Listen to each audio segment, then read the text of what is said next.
The opponent's next line of reasoning is one which we are familiar with from Daniel Callahan's essay. This line of reasoning says that it's intrinsically wrong for a physician to participate in PAS because the primary duty of doctors is to promote the life and health of their patients. That's an absolute duty of any medical physician, is to do their very best to promote the life and health of their patient. That's their primary moral obligation. Doctors may also have other duties, for instance, to relieve the suffering of their patients, but that is always a secondary duty, according to the opponent's argument here, to the primary duty of promoting life and health.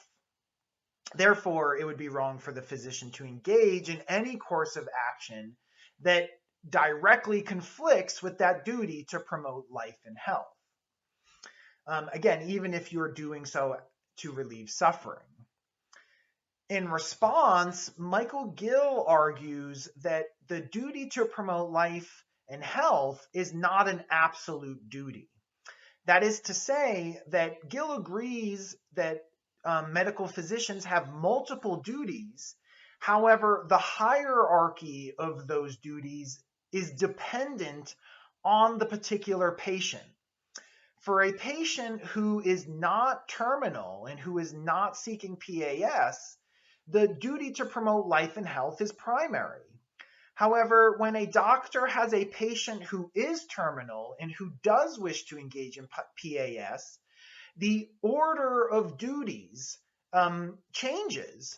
For these particular kinds of terminal patients, the duty to relieve suffering trumps the duty to promote life and health. And Gill argues that for terminal patients, there is no real hope for life and health anymore. They are deemed terminal and within 6 months of their death. When that is the case, when a patient is terminal, the obligations of the physician shift away from promoting life and toward the minimization of pain and suffering. So therefore, in line with that duty, physicians are morally permitted to participate in PAS. Again, for their patients, not for their patient's health because their patient is terminal, but for their patient's minimization of suffering.